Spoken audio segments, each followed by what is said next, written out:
کیونکہ ان کے والد نے ان کو پڑھنے کے لیے بھیجا تھا. اس احسان کو زندگی بھر نبھایا. آج وہ ساری چیزیں نہیں ہیں، وہ اقدار اور وہ وضع، وہ ساری چیزیں ختم ہو چکی ہیں. اب تو جو ہر ایک مجتہد ہے. آپ دیکھتے ہیں وہ فیس بک کے اوپر میں کیسی لڑائیاں ہوتی ہیں، کیسے جھگڑے ہوتے ہیں. ہر آدمی اپنی جنسیت کو جتانا چاہتا ہے، ہر آدمی بڑا مفتی بنا ہوا ہے. تو وہ دور تھا ایک بہترین دور، جس میں ہر عالم اور ہر اللہ والا وہ جو ہے اخلاص کے ساتھ خالص اللہ کے رضا کے لیے کام کرتا تھا، اور وہاں کوئی نفسانیت کی بات نہیں تھی. یہ بڑے حضرات جو تھے، مفتی محبوب صاحب، مفتی احمد بزرگ صاحب، جو زمانہ قدیم کے ہیں اور بہت ہی بڑے معتبر علماء میں سے ہیں. تو ان کے انوارات اور ان کے برکات آج بھی مسجد میں موجود ہیں. یہ مت سمجھیے کہ وہ ختم ہو جائے گا. وہ انوارات اور برکات آج بھی ہوتے ہیں. تو تھانوی رحمۃ اللہ علیہ کے برکات انوارات آج بھی موجود ہیں مسجد کے اندر. اگر کوئی صاحب نظر ہو وہ اس کو دیکھ سکتا ہے. جیسا کہ مسجد نبوی میں رسول اللہ صلی اللہ علیہ وسلم کے انوارات اور برکات آج بھی موجود ہیں. اور وہاں تو پھر دوسری بات ہے کہ آپ صلی اللہ علیہ وسلم روضہ اقدس میں زندہ ہیں، وہاں زندہ ہے، حیات ہیں، ہمارے آپ کے حیات کی طرح. جس طرح ہم آپ زندہ ہیں اسی طرح زندہ ہیں. صرف یہ ہے کہ ہماری نظروں سے آپ صلی اللہ علیہ وسلم کے ذات کو چھپا دیا گیا، اور آپ صلی اللہ علیہ وسلم روضہ اقدس کے اندر ہیں، ہم ان کو دیکھ نہیں سکتے. باقی آپ کے انوارات اور برکات آج بھی جاری ہیں. بہت سارے واقعات ہیں اور بہت سارے جو ہے کتابوں کے اندر لکھا ہوا ہے کہ آپ نے کس طرح اماموں کو فرمایا اور جو ہے لوگوں کو فرمایا کیا کرو کیا مت کرو. سب جاری ہے آج بھی. تو یہ برکات جاری رہتے ہیں. بزرگوں کے برکات جو ہے وہ جاری رہتے ہیں، وہ ختم نہیں ہوتا ہے، مستقل طور پر رہتا ہے. وہ ہمیشہ کے لیے قیامت تک رہے گا. اگر کوئی صاحب نظر ہو اور اللہ والا ہو تو وہ اس کو محسوس کر سکتا ہے. بہرحال یہ ان حضرات کے برکات آج بھی ہیں. تو ان کے پوتے ہیں جو خود بھی بڑے علماء ہیں. ایک تو ڈھابیل کے معتمم ہیں، مولانا احمد بزرگ صاحب رحمۃ اللہ، مولانا احمد بزرگ صاحب اس وقت معتمم ہے.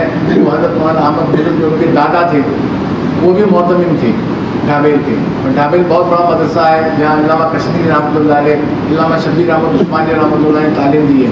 آپ حضرات نے ان حضرات کا نام ضرور سنا ہوگا. تو یہ بڑے حضرات تھے. تو ان کے پوتے ہیں اور ابھی شیخ الحدیث بھی ہیں اور مفتی بھی ہیں.